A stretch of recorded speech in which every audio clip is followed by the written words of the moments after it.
What's up, y'all? I'm back with a quick video. It's gonna be about Chris Brown and black women's sick entitlement and over Chris Brown and how black women think they can dictate who Chris Brown can date, what he can do. And I told y'all before, y'all noticed already that not all, but a lot of black people have this entitlement over light skinned people, and that they have power over light skinned people, and they can bully and pressure mulatto people to do what they want them to do. And this has to be called out. All right. I remember years ago on YouTube, the video is still up, and I think it's Chris Brown Colors or something like that, or he comes from a colorist family, and a lot of these it was a dark skinned woman who made this video, um, who felt entitled to light skinned people or Chris Brown, and she said that Chris Brown's family was colors because Chris Brown comes from a lineage of mulatto people in Virginia.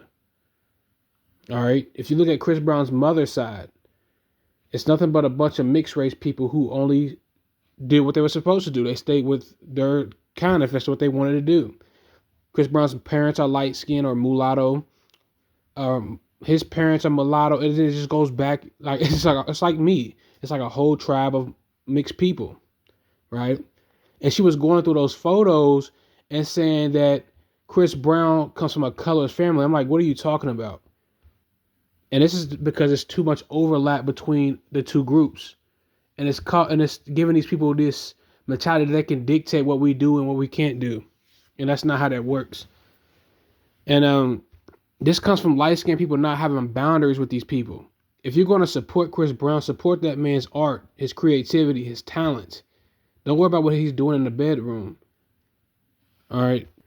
And I remember watching a great video short from Mulatto Mindset.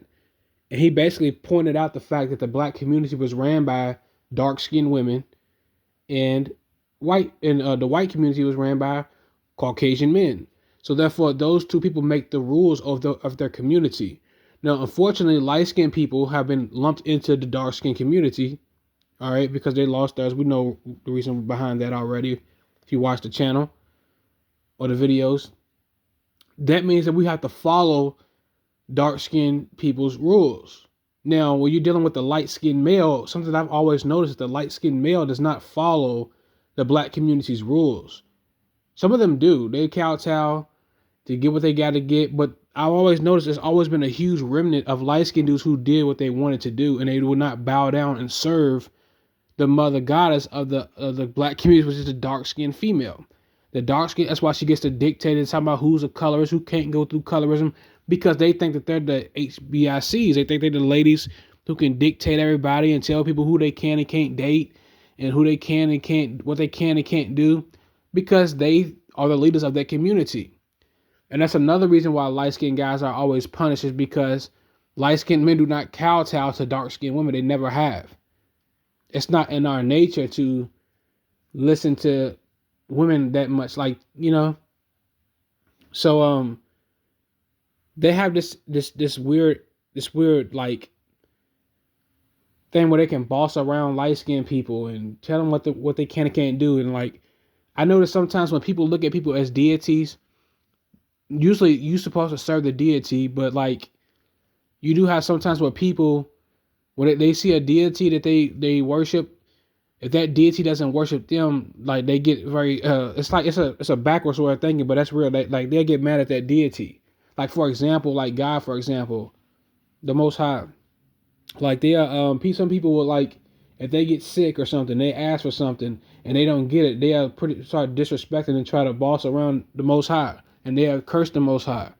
You see what I'm saying? Like, that's kind of how it is with lots of people, especially with Chris Brown. It's weird. It's definitely a weird mentality of thinking that these people have, and that needs to be called out about this. And we know that black women can walk around picking on people. They can walk around harassing people, especially you light-skinned guys. You guys notice they walk around harassing light-skinned boys and mixed men and harassing you guys, emasculating you guys, going on smear campaigns, doing all this weird stuff, talking about how they don't like you and sabotaging your image throughout society. But a guy like Chris Brown can't even just be seen. And keep in mind, this man is light-skinned himself. He's supposed to be with that. Like, that's his counterpart. That's his, That's where he belongs at. This man comes from a mulatto female. That's the wouldn't that be self love? Don't black women say you are attracted to what your mother is? This man's mother is mulatto. She's light skinned just like he is. This man has been surrounded by the beauty of light skinned people his entire life. So that's all he pretty much knows. The only person who's darker is his father. And I'm not sure if he was around his father like that because his mother was dating a light skinned cat before the father. And I believe, if I remember correctly. And then she broke up with him for a second or a little bit and got with Chris Brown's daddy, and she ended up getting pregnant. And then eventually she ended up leaving him, getting back with the same dude that she was with the whole time throughout, I believe, her teenage years. Let me know if I'm wrong about that. I think she got back with that same guy, and that same guy that light-skinned dude gave Chris Brown a lot of trauma. I think it's the same guy he was talking about that blew his brains out in front of him or something like that.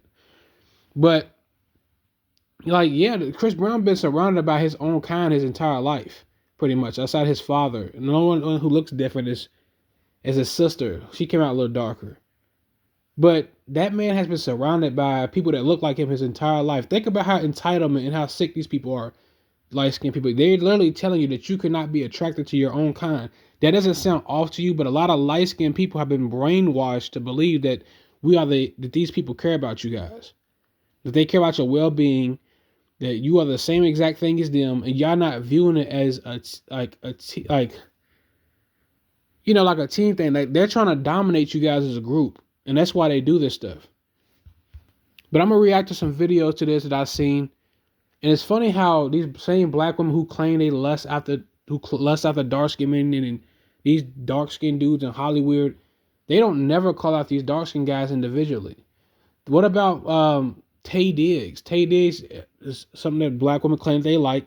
Tay Diggs ain't married nothing close to him. He's not married to a black woman. Lorenz Tate is not married to a black woman, a dark-skinned woman. His color are darker. Morris Chestnut, who they love so damn much, allegedly, at least out in the open. He's not married to a black woman. His color are darker. Who else?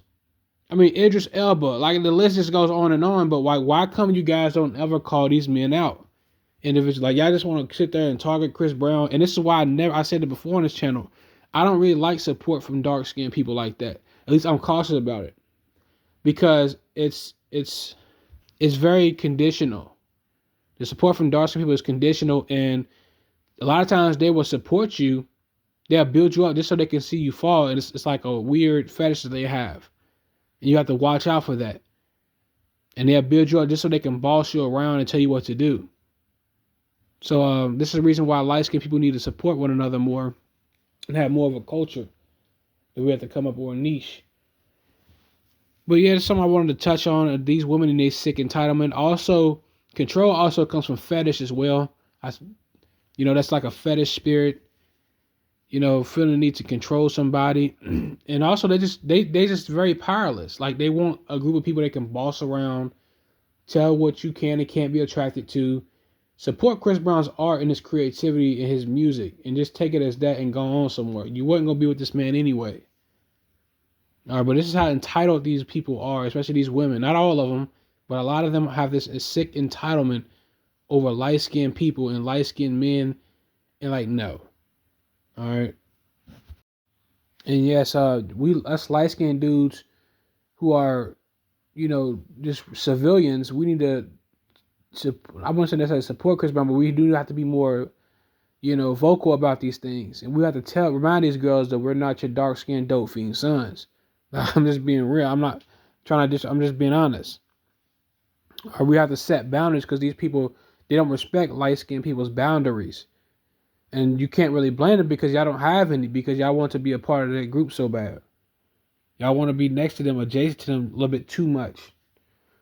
All right, then that's what's going on. But yes, that's why it's going to be a lot harder to destroy a guy like Drake. And the reason why it's going to be a lot harder to destroy a guy like Drake is because Drake has more of a, his fan base is more people of different ethnicities and different, genetic backgrounds than Chris Brown. Chris Brown has the same thing as well, but black women go hard over Chris Brown. probably the most.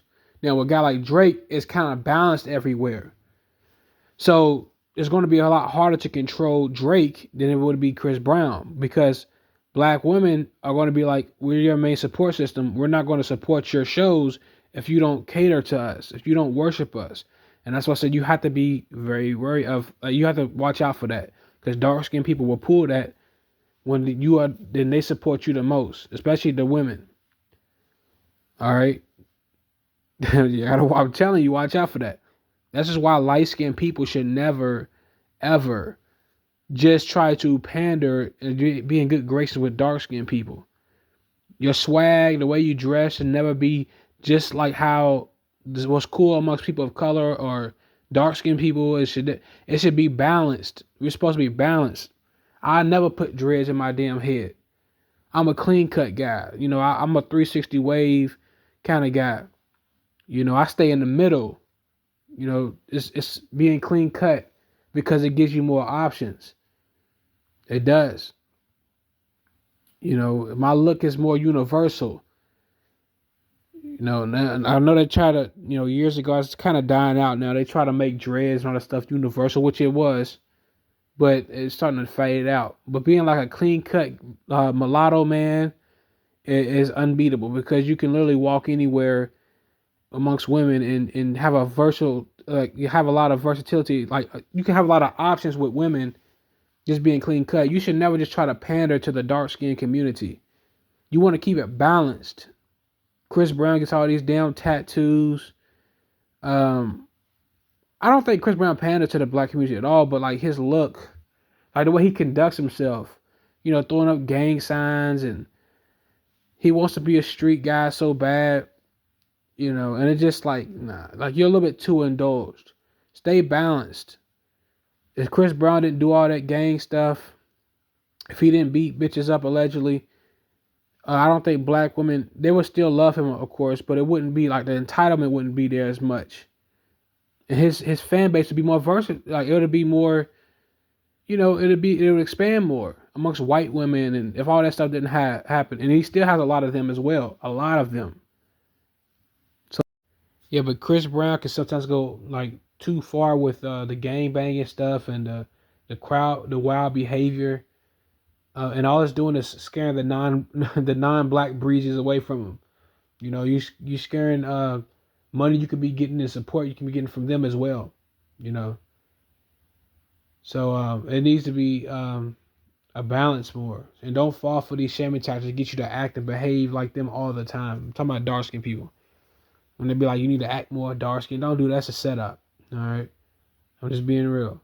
It's not wrong with being clean cut, being the guy in the middle. Get you some facial hair, some whatever, some curls, or some waves or something, and just work on having a good personality and having great hygiene and your social skills. All right, and make sure you fun to be around, or you have a great personality. You good company, and women will come. But I'm out. I'll see you on the next one.